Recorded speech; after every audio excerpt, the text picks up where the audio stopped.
here's the thing that always amazes me, Jason Allwine, is that somewhere in the second, third, or maybe even fourth round of our rookie drafts, there is a player that nobody is thinking about right now that is really going to be a third round startup pick next year. Like there is hidden upside in a rookie. And then, you could circle back to people that was, I was on Puka. I was on Tank Dell. If you were really on him like that, you would have taken him in the first round, which nobody did. So I want to see if we could kind of figure out who the possibilities might be for that hidden rookie upside. Oh, trust me, Alan. I've got more than a few for you. This is my favorite topic this year. The first year I was blessed to be able to go to the Senior Bowl, so I'm very excited to talk rookies in general. I think we're going to help the audience find some good ones today. Is that your parrot, your bird? It is. He was quiet until we started recording, so I might have to kick him out here. Yeah, because I can already hear there he is. But for the audio listeners who can't see that gorgeous bird, I could already see them going crazy saying, "Yeah, shut that thing up and cook him." He's normally so well behaved. Sorry about that, Al. Yeah, no, it's all good. I mean, I'll deal with screaming babies, but yeah, I like. Just so you know, Jason just put. What kind of bird is it, by the way? He's a cockatiel. Okay, all right, I love it. All right, no, they can't talk, right? He can sing. Yeah, he's more of a singer, a whistler. Got it. All right. Sorry about that. No, all good. But before we identify, 7 or so rookies that we think have that quote league winning upside, my man, let's. How many dynasty leagues are you in right now? Oh, we upped the number. As we're probably at like 15 now this year. That feels about right. Oh man, I remember those good old days. Yeah, I can't. Last year I was like, 10's enough. And now we get to this year, I'm adding a few more. Even added a 32-teamer, Alan. Yeah. Oh, look, here's somebody that's annoyed at your parrot or your cockatiel as well. All right. Yeah. So draft strategy. You did a couple startups this year, super flex leagues, little tight end premium. What was your draft strategy going in this year? I know it really depends on the pick, but overall strategy, because mine definitely changed in 2024, Jason. Yeah. I this year I was a bit more, I guess, egregious in overdrafting some players that I really wanted to build my franchise around in Dynasty. I'll say I just did a startup within the last couple of weeks. It was a super flex. I locked down my quarterback the first 2 rounds. Generally, historically, I'd kind of been one to get my elite quarterback and try to find value. But this year I'm attacking.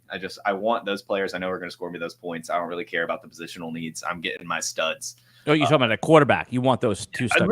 Yes, but everyone too. But yeah. Because what happens is you say, okay, I could just wait on quarterback, but there's nothing worse in a super flex dynasty league than having to go quarterback hunting. Because you hear on a lot of podcasts, a lot of content, just give a second for Baker Mayfield, give a 2 seconds for whoever.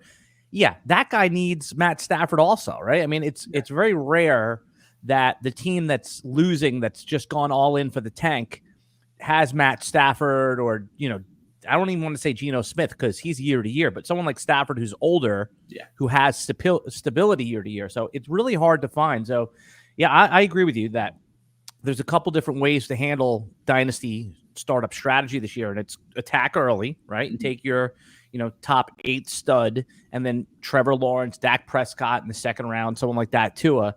Or there's completely just punt the position. And when I say punt, I mean, you still have to, it never feels good to take Baker Mayfield and Kirk Cousins in the 5th and 8th round, but you have to do it if you're going to load up on the other positions, Jason.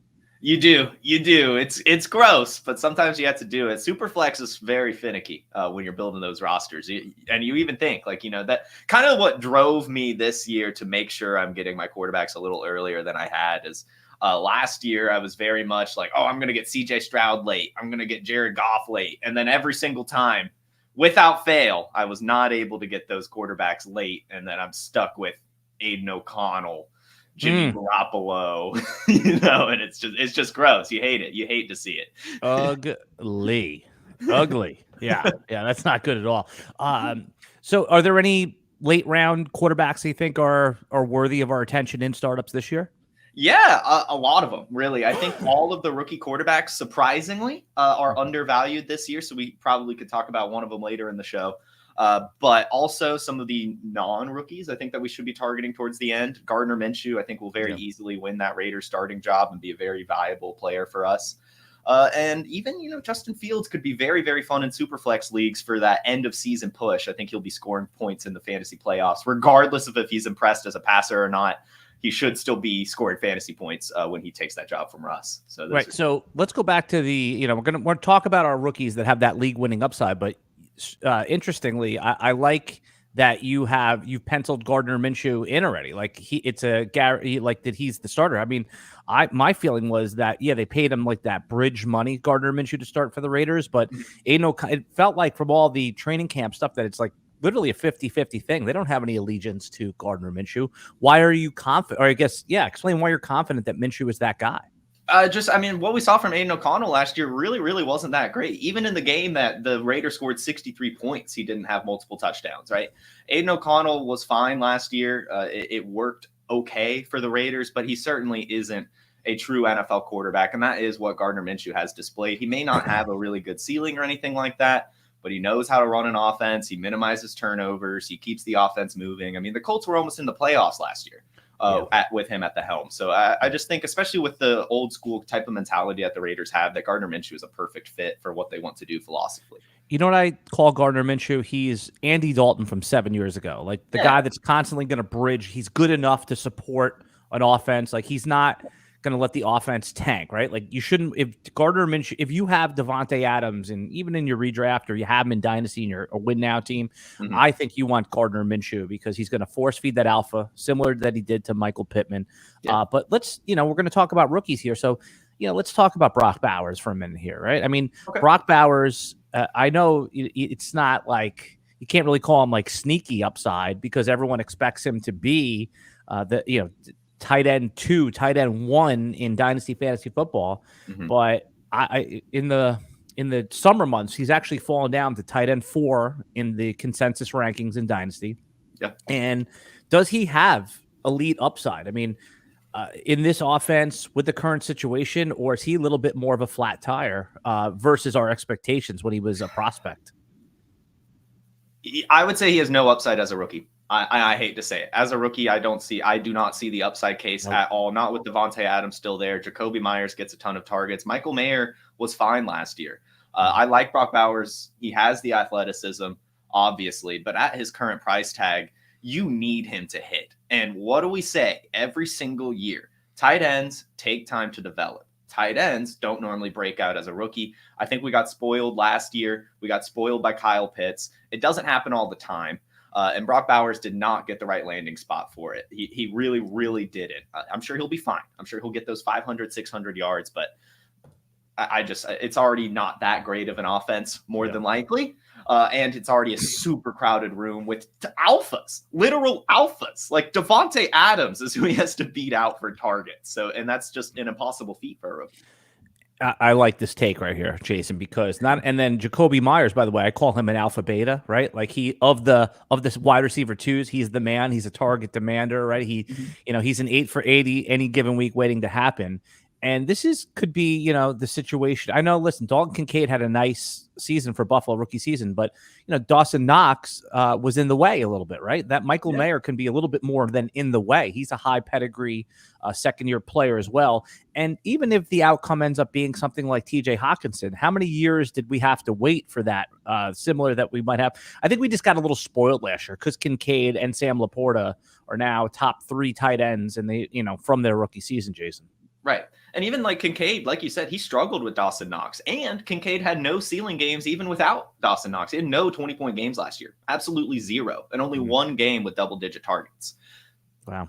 So that's another. I mean, the low touchdown total is interesting, right? Like, because we don't like to predict touchdowns, but I guess with Kincaid, you can uptick those touchdowns a little bit because of all the pass catching options that have left, and that but for another day. All right, for another day.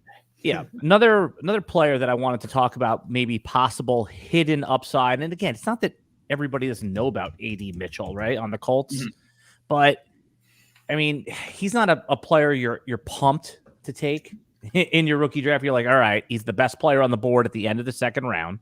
When you're in when you're in these, super flex rookie drafts. Right. Pretty good offense, but is this the player that we could all be like, oh my God, I could have had him anytime in the second round, and now he's, wide receiver 11 in Dynasty startups next year? Does AD Mitchell have that kind of upside? I don't know about like wide receiver 11, but I think AD Mitchell has a ton of upside, especially when you look at the type of usage that Alec Pierce had last year. And fun fact, I went back and listened to last year's episode with me and you, and we actually talked a little bit about Alec Pierce. But the fun thing is, we weren't by the way, award-winning episode, best episode I did last year. Such a good episode. Listen, it's up there. It's Mount Rushmore from last year. Right. You asked me how many rush yards I think James Cook will get, and I said 1,100. He finished with 1,122. See, if you would have listened to that episode, everybody, you would have had your James Cook prop would have hit. All right. Anyway, AD Mitchell, I'm really right. I know you study these guys like the Torah, these rookies, so I'm really interested in AD Mitchell's upside. Yeah. So what is AD Mitchell brought in to do? Well, he's brought in to replace Alec Pierce, who has that elite size and speed and athleticism, who has that second round draft capital, who has the deep threat possibility on this offense. What we saw from Alec Pierce last year, 95% snap share, 593 routes run. That is the 7th most in the entire NFL, and had 100% route participation. Consistently on the field, was 9th in average depth of target with 14.9 yards, right? Now, AD Mitchell is going to take all that because Alec Pierce sucked last year. Alec Pierce only brought in 32 of his 65 targets, only had 500 yards, and only had 2 touchdowns off of his 969 air yards.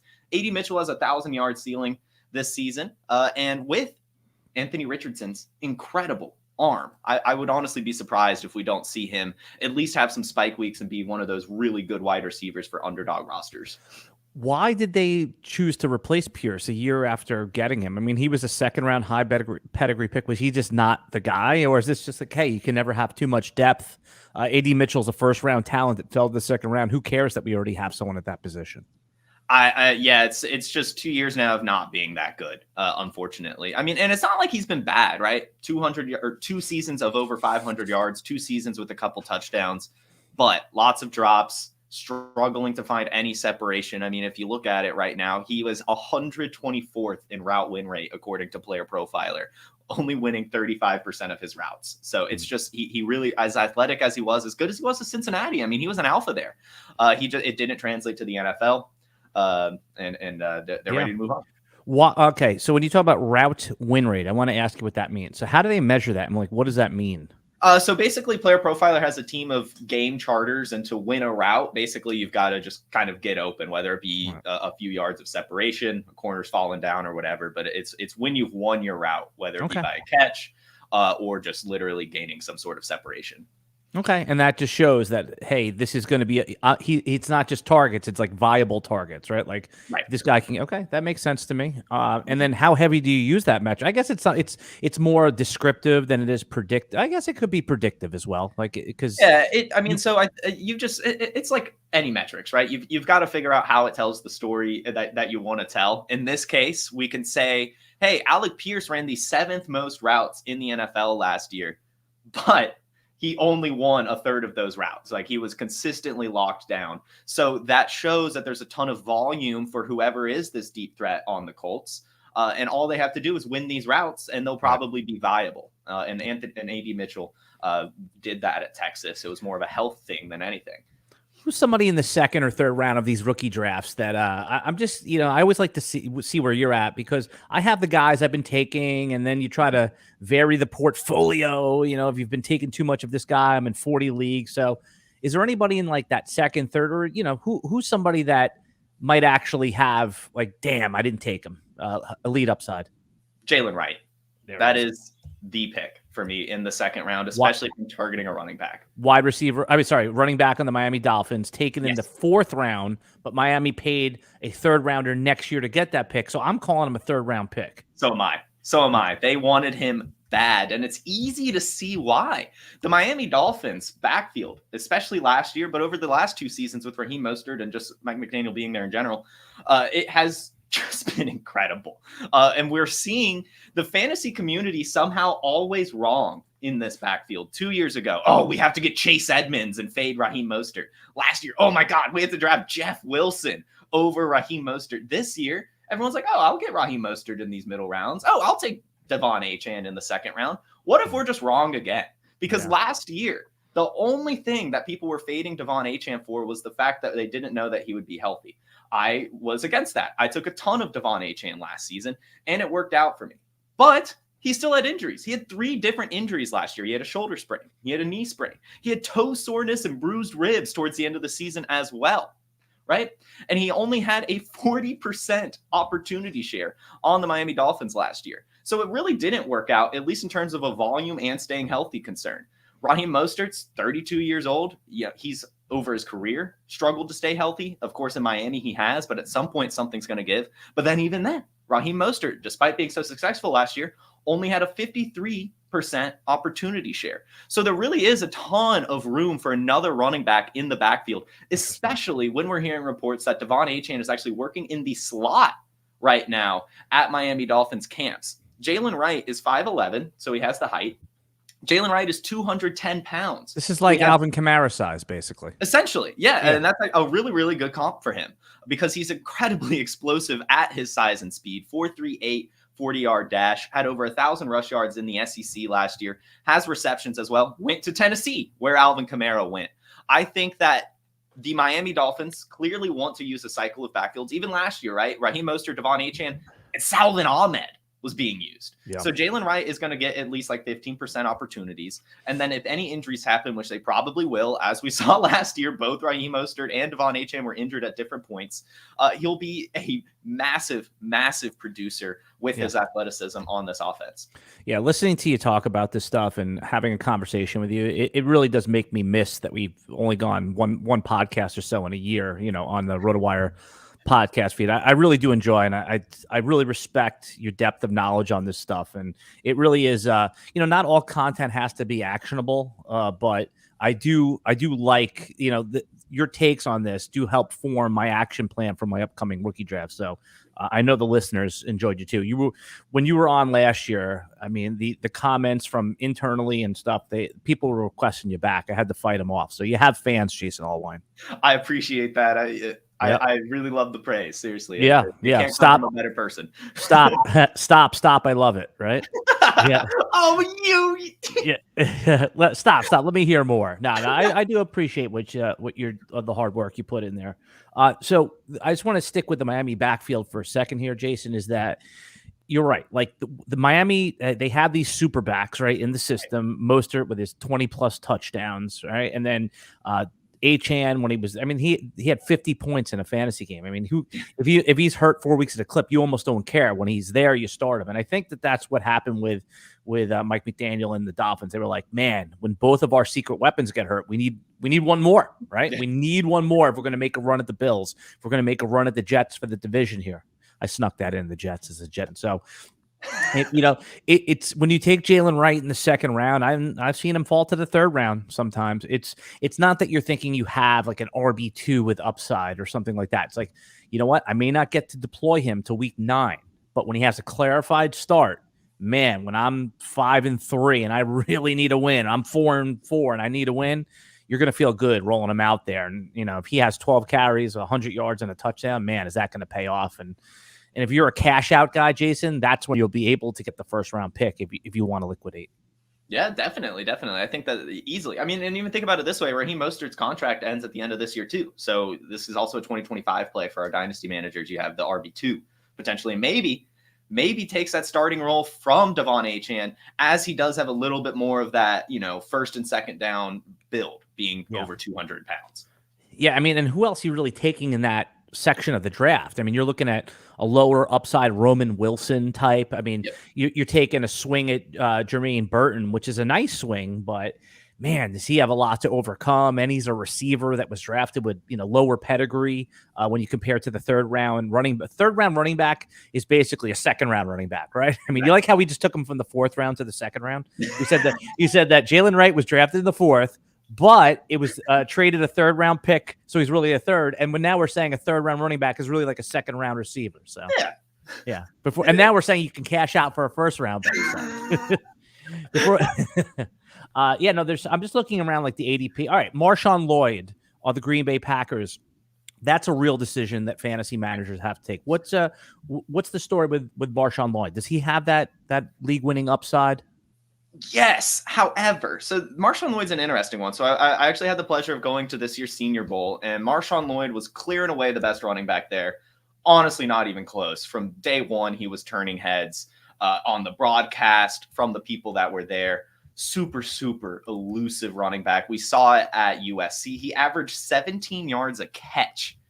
That's crazy.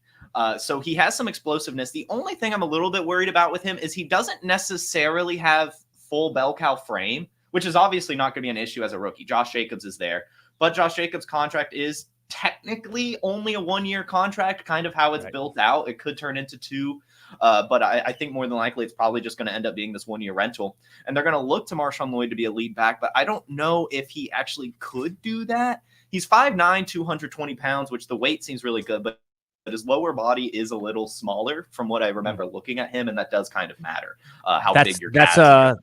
The lower body's smaller. That's not code for anything, right? No, he's just got some as Cody Carpenter calls it, just skinny calves or whatever. Right. So keep your eyes up here, Jason. Eyes up here on these guys. All right, listen, no judgments, no judgment. Anyway, go ahead. No, I'm interested. So, do you think Lloyd has an immediate role? Like, is he pushing AJ Dillon out of the way, or is he have possible game day inactivity on week 1 possibility as well? I don't think. I think he. It's tough because AJ Dillon obviously has the favor of the coaching staff and can be the guy that just goes in and grinds out some plays. Whereas Marshawn Lloyd's not really that. He is more of a pass catching back. I could see all 3 having game day roles. I think Marshawn Lloyd is definitely a running back you want to own over AJ Dillon, but I could definitely see us getting a little frustrated by AJ Dillon's usage. I think if Josh Jacobs wasn't the running back here, I'd feel so much better about Marshawn Lloyd. But Josh Jacobs doesn't get enough credit as a pass catcher either. Like, he truly is a true 3-down running back. He has multiple games with double-digit receptions, Josh Jacobs does. So it's going to be very hard for him to find the field.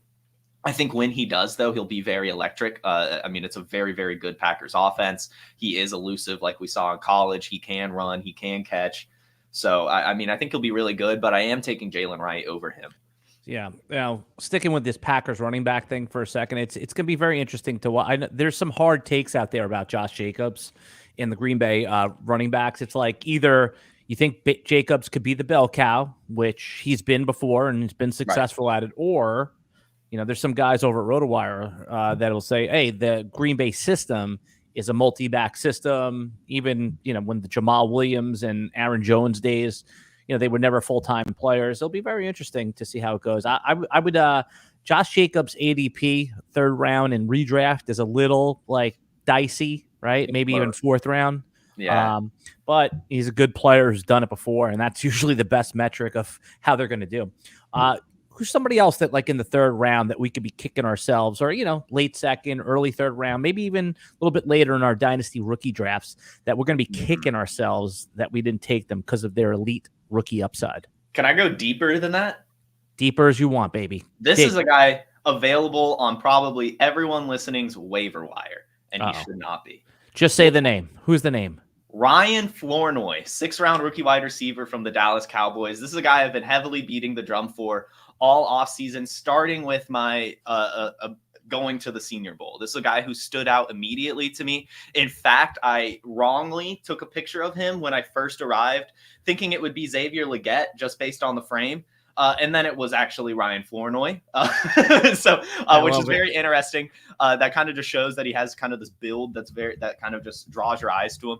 He's 6'1", 200 pounds, which is, prototypical. It's good enough. But what's really, really exciting about him is his raw athleticism. So if you look at the Math Bomb on Twitter, he does all of these raw athleticism scores or relative athletic scores.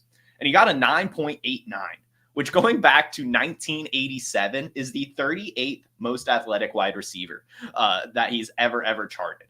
He ran a 4.44 40-yard dash.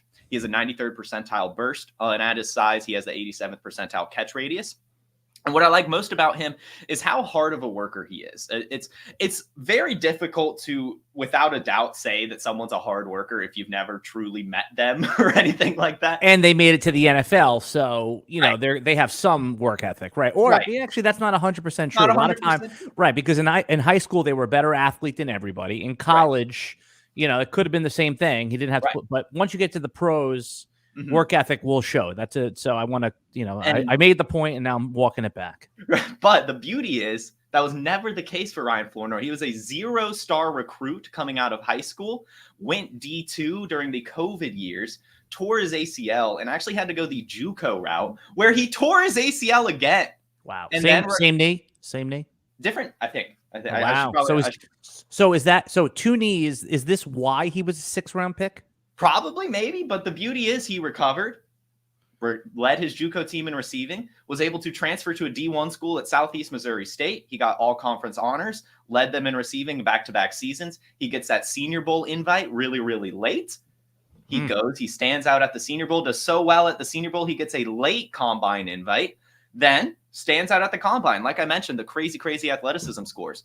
And what's even cooler, going into last year, going into the college football season, he made 2023's The Athletics College Football Freaks list, not just because of how good he was on the football field, but also because his head coach called him the hardest worker he's ever seen. And just a fun one, a 3.9 GPA. So he is really, really working it out in all facets, recovering from injuries, playing at all 3 levels of college, getting that, you know, going from a 0-star high school recruit to earning the Senior Bowl invite, then getting the late combine invite, standing out there. He even, Alan, you'll like this, Chris Carter is actually mentoring him right now. He's hanging out with him a ton. Anytime a Hall of Famer is mentoring you, that's a good thing. That's a good thing. Yeah. Yes. And you know what I also like is that, okay, you have CeeDee Lamb. Right. Brandon Cooks is a rock solid veteran, but that number 3 spot is open. And Jake Ferguson, you could argue it is the number 3, but there's room for a receiver. And again, it's somebody that if he can ascend to playing, right? Like if he could take the, you know, what was the Michael Gallup role or the Jalen Tolbert role now, and he's that guy. One, if there's an injury, right, and you have him on your taxi squad, that's somebody you can pick up and play. I mean, I'd rather have, just by the way you're describing Flournoy, did I say that right, Flournoy? Yeah. I'd rather have him on my roster. I still have Paris Campbell hanging around on some of my rosters. We were talking about roster cloggers. Yeah. At least, you know, we know what Paris Campbell is. Clip. If you, again, we're not saying drop. I mean, would you drop Odell Beckham if he was sitting on your roster to pick up Flournoy? Yes. Okay. All right. Well, that's what I'm very much in on him. I've been drafting him. I'm not letting, for the most part, the only time I haven't drafted him was we only had a 3-round rookie draft, but I'm taking him in every 4th round. I have 80% exposure to him, even on underdog. I'm taking him as my 18th round flyer. I'm very, very much in on this player. So the running backs that go in that area of the draft, like the last few picks of a 4 or 5 round draft, are like Dylan Lobby. Would you take Lobby or would you take Flournoy? That's very fun. Those are actually kind of the two I'm alternating between. If I need a running back, I'm taking Lob because I love. Is it Lob or Lobby? I think it's Lob. I think it's okay. Good. Because when Podfather says Lobby, it annoys me. So I'm glad you told me it's Lob. All right, good. We're back. And I'll give you a bonus one. It is Ben Sinnott. Yeah, that one I got because everyone said Sinnott, the tight end on the Washington Commanders, right? So so Sinnott, Lob, not Lobby, yeah, Flournoy. Yeah. What are some other common mispronounced names this year? Is there anyone else, or that basically sums up the big ones? I mean, it's Penix, not Penix, but I know that. Right. Last year it was A-Chain. Remember? Yeah, so there's always one. And it's funny, you know, Devon Achane did, you know, play worse when he changed his name from A-Chain. I agree. Should have gone with the mispronounced name. Yeah, okay. So Flournoy, that's a good one. That's one we want to keep on our radar screen. And you could pick him anytime. And like if you're in a 4-round draft, rookie draft, you could take him with 412. No one's going to beat you to the punch there. And probably the same thing if it's a 5-round draft. Like you said, he's, you know, if you're in a deep league that has 35, maybe he's not out there, but 25 deep or 30 deep, he's certainly going to be on your waiver wire. I've seen him on a couple of mine, so that's a good tip right there. Yeah. Give me someone else, man. Someone that's getting drafted here, a rookie that we're going to be kicking ourselves that we took some low upside bet and missed out on a high upside player. So anybody else that you like there? This one is not necessarily bold, but I'm starting to get confused by it. These don't have to be bold, by the way. They don't have to be bold. Again, before you tell me who you're saying, like I think Blake Corum's going to be one of those guys, right? Everyone's drafting Blake Corum, right? But you're going to say, damn, you know, like I passed on him for, you know, Keon Coleman, and Keon Coleman is like, barely playing or not playing well, and Blake Corum for 4 weeks is the RB7 because kind of, something like that. It doesn't have to be bold. I just want to talk through the upside scenarios of a lot of these guys. Yeah. So why are we not taking Rome Odunze? Yeah, there earlier? you go. I know that, of course, he's still a first-round rookie pick, but, we're talking about a top 10 wide receiver, top 10 drafted wide receiver, a best comparable player to Justin Jefferson on Player Profiler, the first wide receiver prospect of all time to have an all-green reception perception chart from over at the Harmon boys. And, of course, also, incredible college production. Rome Odunze, back-to-back 1,000-yard seasons, 1,500 yards and 13 touchdowns last year as they go on to the national championship. One of the guys that stood out at the combine because of him just staying at the end, trying to nail that 3-cone drill. He's got really, really good athleticism.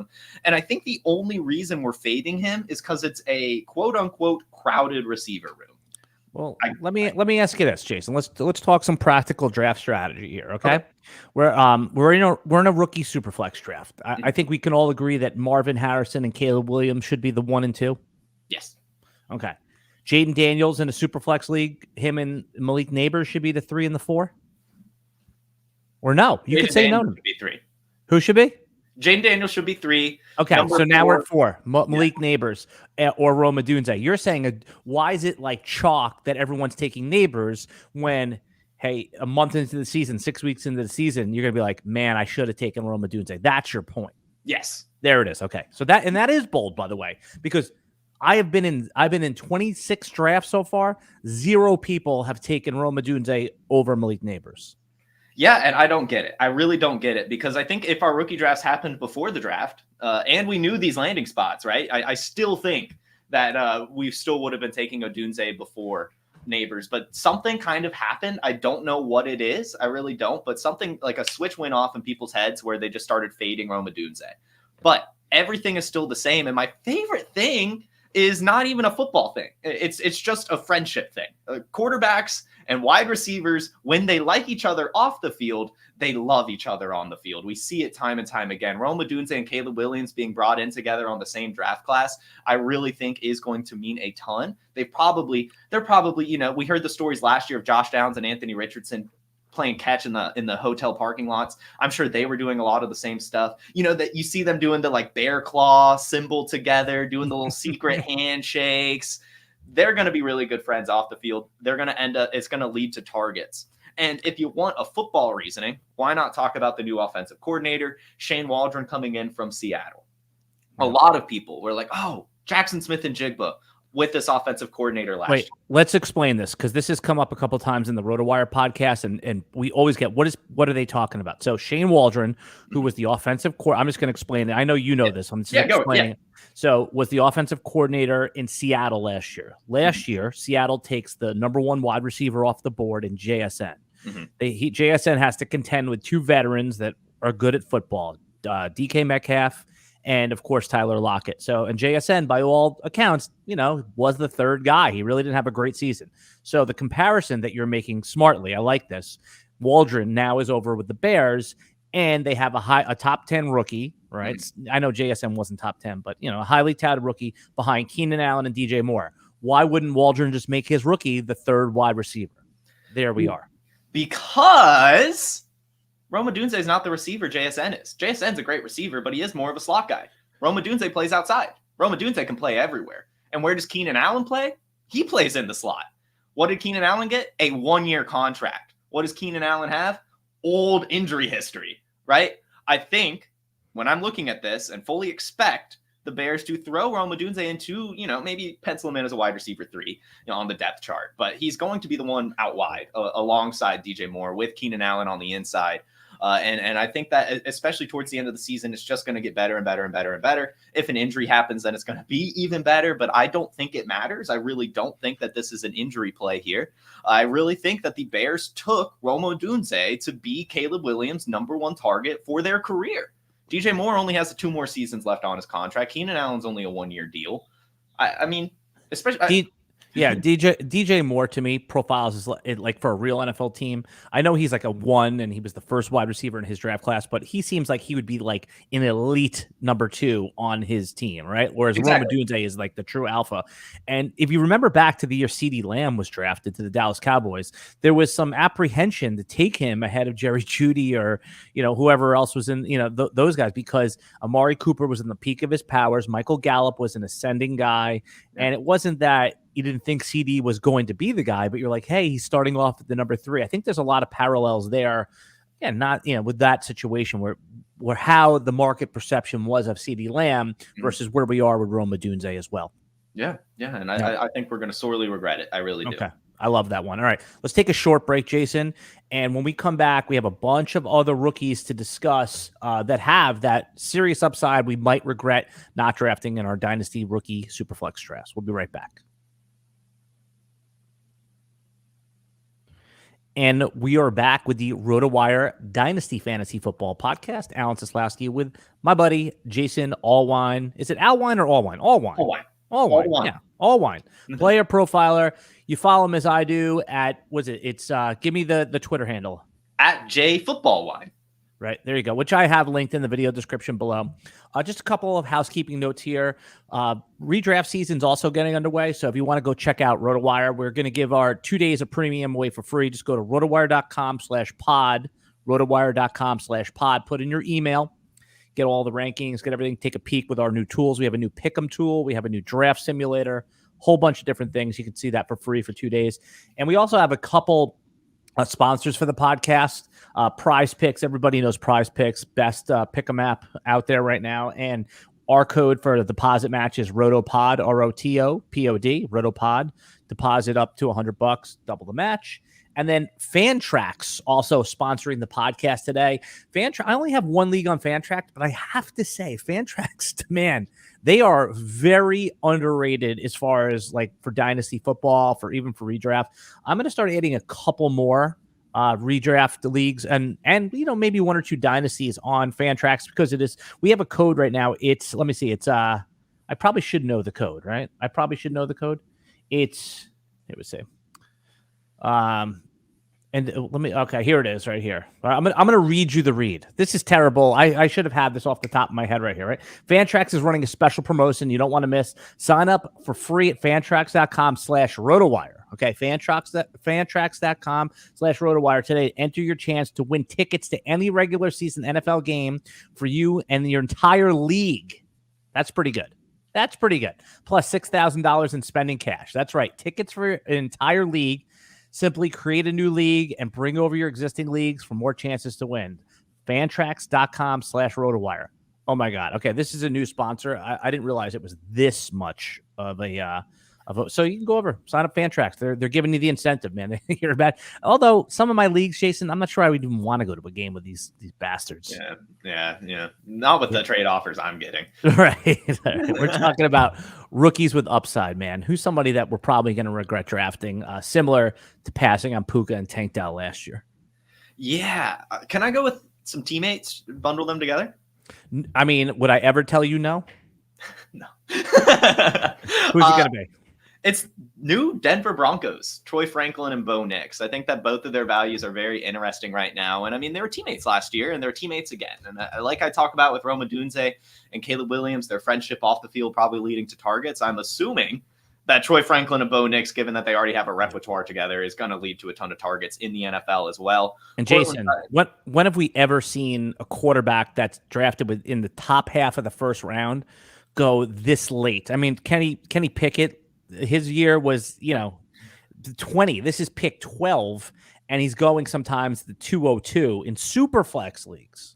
I really don't get it. I do not get it. I have been taking a stance on him and Michael Penix. Similar to you, I'm taking my quarterbacks in super flex rookie drafts that were drafted in the top 10. Yeah, I'm not taking Xavier Worthy over these guys. Even if Xavier Worthy's good. Let's say Xavier Worthy has a good season, the rookie drafted by the Chiefs. And I'm sorry I interrupted your flow here, but I think this is you brought up like 2 of the perfect guys, but specifically Nick's is like, what is a great season for Worthy? 750 yards and 6 touchdowns on 56 catches, right? Or I mean, maybe there's more upside there, but Bo Nix, if he has like an okay year and he's quarterback 22, is still probably more valuable in Superflex leagues. Yeah, and I mean, the one thing that I think we're fading him for is because the Broncos are going to be bad. Well, what do we know about bad offenses for fantasy? Score points in garbage time, and fantasy points are fantasy points. Right. And I expect Troy Franklin to be on the field a decent bit, catching some passes from his guy. And I also think that that'll make, Bo Nix's transition to the NFL a little bit easier, just having a guy that you're familiar with. And Sean Payton's already talking about using a lot of the plays that they did in Oregon. It's a very, very similar offense that Sean Payton likes to run to what Bo Nix ran in Oregon. And guess what? He had 4,500 passing yards last year. 45 touchdowns. Like what? 3 interceptions. He's careful with the ball.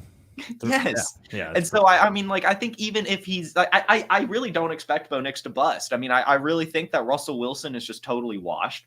And I think that Bo Nix is a perfect fit for this offense. And I think worst case scenario, we're talking about Derek Carr. Right. And that happens to be Bo Nix's best comparable player on Player Profiler. So I want both of them. And I brought Troy Franklin in here just because they have the connection together. He's super cheap. You can make that stack very easily. And I do expect, especially if Cortland Sutton leaves, Troy Franklin to kind of take that wide receiver 1 role over Marvin Mims. 1,400 yards and 14 touchdowns last year as a college receiver. Only 21 years old. 4.4, 140-yard dash, 6'2", That's a good wide receiver. Yeah, I mean, Franklin was basically, he was one of the polarizing guys before the NFL draft, goes in the 4th round, the early part of 4th round, but then he was basically flat tire dead, then lands on Denver with his college quarterback, right? And then there's some life left in him there. And I think that ends up being the perfect guy if you want to do the eerie comparisons to Tank Dell and to Puka Nacua. Not that he's the same type of player, but drafted late, and not that those other guys were expected to. Franklin was more of a guy that was expected to go. I mean, he had 1st-round buzz at one point. He did. Maybe more of a 2nd-round guy, but that seems like the guy who, I mean, he's getting pushed up into the late 2nd, early 3rd. You don't see him go much past there. But I love the highlighted Bo Nix because he is the most fascinating. There was a league I was in, Jason, where I had the 101, right? It was my team that I have a bad team. And I'm quarterback needy. Yeah. So I took Marvin Harrison with the 101, not Caleb Williams, knowing at the 201, Nix or Penix, right? Yeah. This from a draft strategy perspective, and again, not that Bo Nix doesn't have way more risk than Caleb Williams, but I can get the next Jamar Chase, the next AJ Green, depending on what era of football you're thinking about, potentially with Marvin Harrison, and still get Derek Carr. Is that if Bo Nix ends up being Derek Carr, isn't that a good fantasy football career? Yes, it's a perfect fantasy football career, and he's so cheap. Yeah, totally. All right, Jalen McMillan, wide receiver on the Tampa Bay Bucks. What could you tell us about him? Because he seems to be someone that has some fans, yet he stays. He is basically in that 3rd round. He, sometimes the late 3rd round here. I guess let me start with this. Do you like McMillan's upside as being a player that we're excited about and taking next year? Not saying that he doesn't have upside with Tampa this year, but just based on your body language, it doesn't seem like he's one of your guys. I like the idea of McMillan. Yeah, I like the idea of McMillan, but I think just when you break down the Buccaneers, it just doesn't, it never lines up for me, really. Say, okay, Chris Godwin, who's only 28 years old, by the way, isn't on the Tampa Bay Buccaneers next year for some reason. Mike Evans is gone also. Then maybe he's starting. Well, but then even then, you're talking about Baker Mayfield, and then you're talking about, Baker Mayfield's contract's about to expire. Oh, what's going on with this Buccaneers team again? It's imploding. So and especially with Trey Palmer there, who broke out, kind of late in the season and has a little bit more of a fit in the offense as a field stretcher, whereas Jalen McMillan is kind of just a Chris Godwin replacement. When I look at his profile, I don't hate it, but I don't like it at the same time. I think that this is just one of those types of assets that, you kind of have on your team. You never end up starting him, and you're kind of just always hoping. And he's always this close, Yeah. But here's the narrative on McMillan that I thought was interesting. Right, is that he was a player that was injured, right, at Washington, right, and that he was the guy before Polk became the guy, and Polk only became the primary target at University of Washington after McMillan was hurt, but during McMillan's healthy time that he was productive, and this is why he fell to the 28th pick of the third round. So, I mean, it's only going to cost you a third, but somebody in the third round of these drafts, Jason, is going to end up being like oh man. And, by all accounts, I mean, first of all, Mike Evans isn't going anywhere. He just signed a new deal. He's there for at least 2 more years. Godwin, like you said, still a good player. So the best I guess we could hope for McMillan is that he beats out Trey Palmer, right? For the third spot.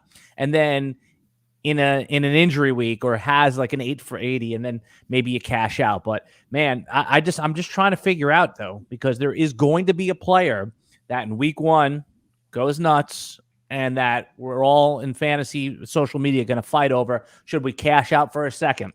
Mm-hmm. That he's going to do it again. Should I cash out for a third? So who's that? Who's another player, man, that if it's not McMillan, let's try to figure out who it could be in those rounds. Let's go to an offense that's exciting, that needs a deep threat, and just drafted a deep threat in the 4th round. The Baltimore Ravens' new rookie receiver, Tez Walker. I like this one. Think this is a very fun one. Now, probably boom or bust. But I think the booms are going to be pretty nice when you talk about this. I mean, last year, Nelson Aguilar had 4 games with 10 or more points and multiple touchdown weeks. We saw Marquise Brown in a similar role on this offense have a 1,000-yard, top 15 season.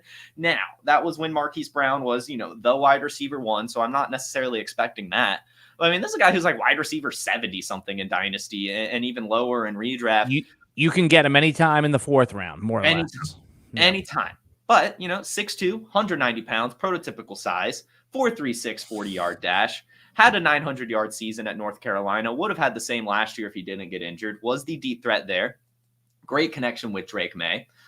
So I think that this is a role on the Baltimore Ravens that we've seen success for. Again, Nelson Aguilar, Hollywood Brown. He was pretty productive in college as a deep threat, drafted to be the deep threat. The deep threat spot is wide open. And I think that he'll have some spike weeks and be a guy that people wish they took a chance on. Yeah. So this is the typical, this is the guy right here. I'm convinced already, just because 4th round, he was drafted with the 13th pick of the 4th round in the real NFL draft. He's going in the 4th, sometimes even 5th round of our rookie drafts. There's people that like him, similar to you heard those buzz about some of those receivers last year, but there is room for him in this offense, right? I mean, there is real room for him. Mark Andrews is in Baltimore, back healthy. I mean, you're talking up Rashad Bateman not you, the proverbial. You're talking up Rashad Bateman, hasn't done it yet. They're giving him another shot here.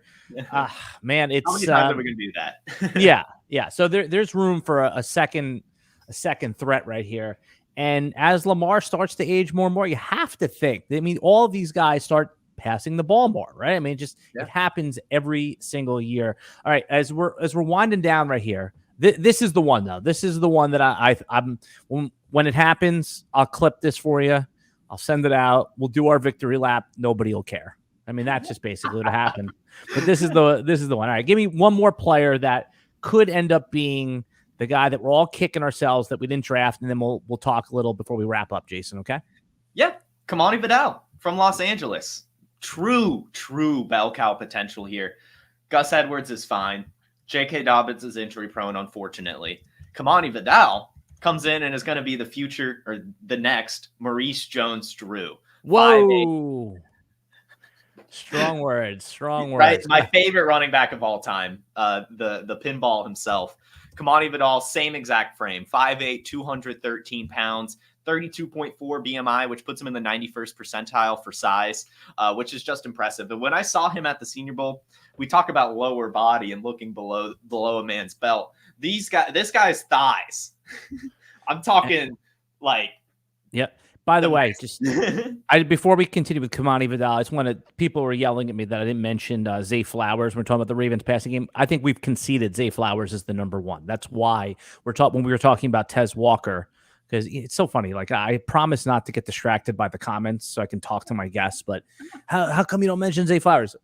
We're talking about Tez Walker and his potential for a role in the offense. We already know. Okay. Anyway, so Kimani Vidal, and also, by the way, depth chart is J.K. Dobbins and Gus, like you said. That's a climbable depth chart. We know this team wants to run, but you saw Vidal. You were impressed by him physically.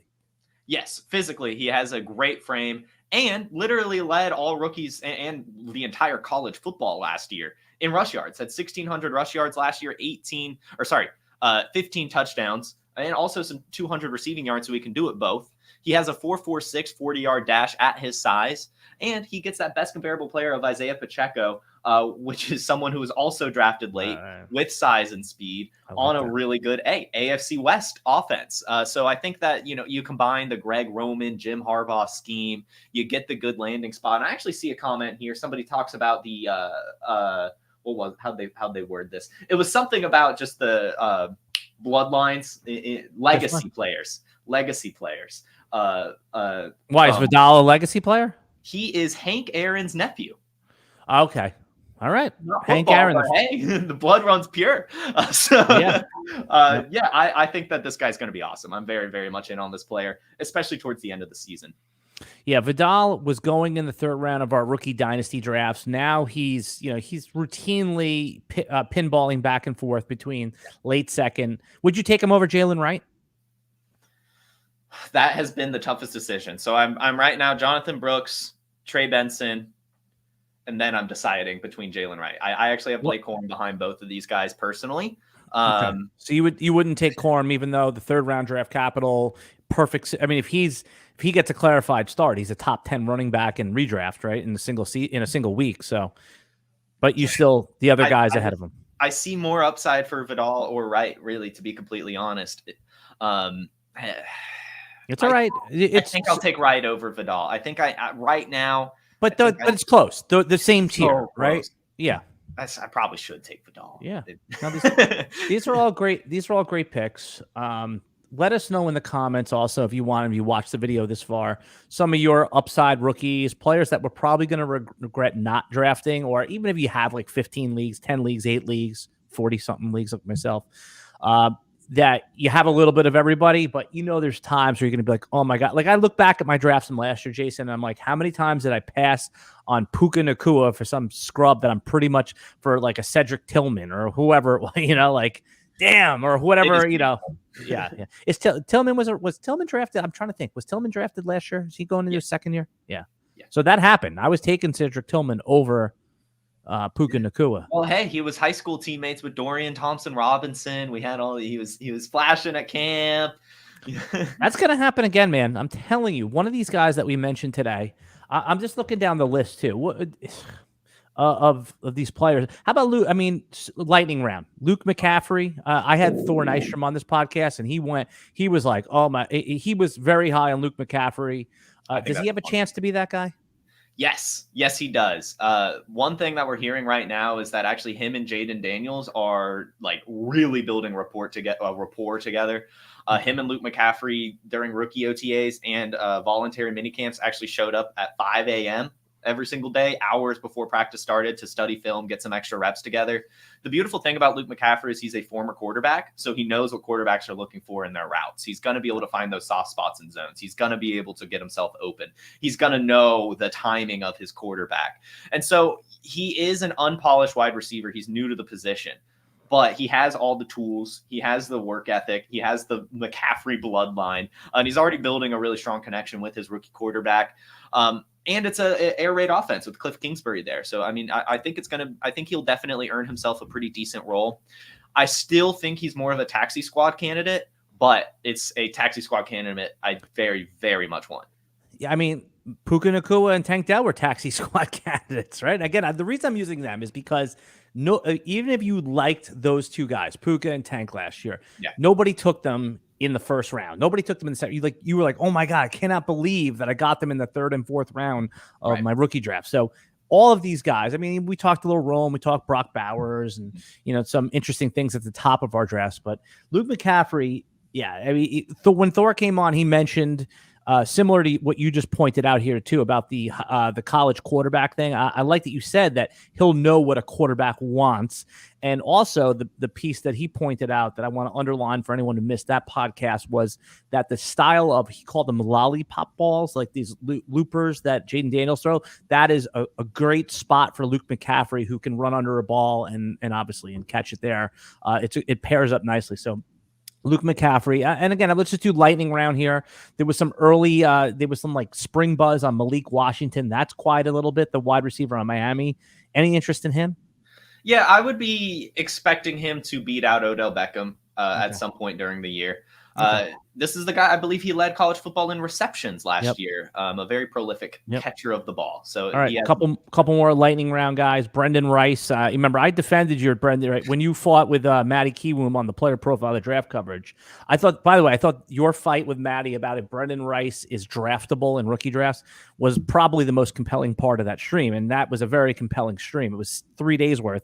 That part, day 3. I thought was the best argument because you both were passionate about saying whether Brendan Rice, 7th round pick, Jerry Rice's son, would even be draftable. And of course he is. It's the perfect situation. Like who the hell else are you going to take in that area? So let's close with Brendan Rice since you're such a fan. Yeah, I've wavered on it a little bit. I am still taking him. Well, then just talk about the upside. You don't have to pay anything. You have to pay a 4th round. Definitely. Think about who he has to beat out. DJ Chark, Josh Palmer, Ladd McConkey's in the slot. Like he very much has a very clear pathway to being the main wide receiver outside threat. So it's worth it at his cost right now. I know that we all expect him to get drafted much earlier, but that is almost a reason to want to draft him. He got lower draft capital than all of us who did all this work expected. We all, before the draft, thought he was a really polished wide receiver who deserved, day 2 draft capital. I even after the Senior Bowl had him as the 2nd best wide receiver at the Senior Bowl, right behind Roman Wilson and ahead of Ladd McConkey, his new teammate. He really did look good. I'm not sure what caused the draft stock fall. Nothing's come out for it at all. So I still think there is some potential. I guess my only pause now is just this Chargers offense just kind of looks strange. And I think it might not be a rookie breakout for Brendan Rice. I think it might be a year 2 thing. I think that DJ Chark signing is kind of what soured me a little bit. Not that DJ Chark's great, but he's just like the perfect receiver to hold back a Brendan Rice. He's a bot, but that's exactly who you want in your way, right? Someone who, right. So yeah, he could hold him down, but that's not going to hold him back, right? That could slow stardom. That could put him on. Exactly. Brendan Rice is if you do believe in Rice's upside, when you're doing a trade, if the other manager has Rice and the trade is being held up, that's the perfect, when we talk about a throw-in, the other manager's not going to stop like a deal happening if you say, hey, just throw in Rice as well. And again, if you have some spots on your taxi squad, it's cheap advice to say because everyone's great on your taxi squad. But I mean, Caleb Williams at USC was #1 overall player, and this is the only receiver that gets drafted from UFC in this was 7th round. It's crazy to me. So yeah. All right, Jason, you did it again. Remind everyone of your Twitter handle or your social media platform formerly known as Twitter handle. Yeah, we'll still call it Twitter here, as you saw at Bird at the beginning of the show. So I hate the bird erasure that Elon Musk has been forcing onto us. But you can follow me there at JFootballWine. In fact, I have secured that handle on all social media platforms, although I am definitely most active on Twitter right now. And you can tune into Wake and Take. Yeah, Wake and Take is your daily show that you do in the morning on the Player Profiler Network, Appointment TV. Basically, if you miss any news of the day or if you want some analysis on it, Jason does a well thought out instant reaction what do you do, 5 days a week, or you doing it more? Monday through Friday. Yeah. So that is must see TV if you just want to. Just like have it on in the background, get up to speed. You're interactive with the crowd. So Wake and Take, I should have mentioned that at the beginning. That's your signature piece as well. Oh, it's all right. Is that your favorite thing that you do right now, or is there any other? What's your favorite content production thing that you're doing? It's that. So I am the director of social media for Player Profiler, so I kind of put together a lot of their stuff. But there's nothing like doing your own show, starting your day, drinking some coffee, talking fantasy football, engaging with the audience. It really is just it's awesome. I really do love it, and the chat's great. I admire your consistency with that show. That is the hardest thing, and I think that says a lot about, obviously the analysis is great or nobody would care, but showing up every day to do that, man, that's not easy. So your hard work does not go unnoticed. All right, everybody. Again, if you want to get behind RotoWire's paywall, rotowire.com/pod. Put in your email, paywall unlocks for 2 days. Also, if you love Pick'em games, RotoWire's new Pick'em tool app is fantastic. You can download the app. There's a link in the description below. Other than that, we will be back next week with another Dynasty Fantasy Football podcast.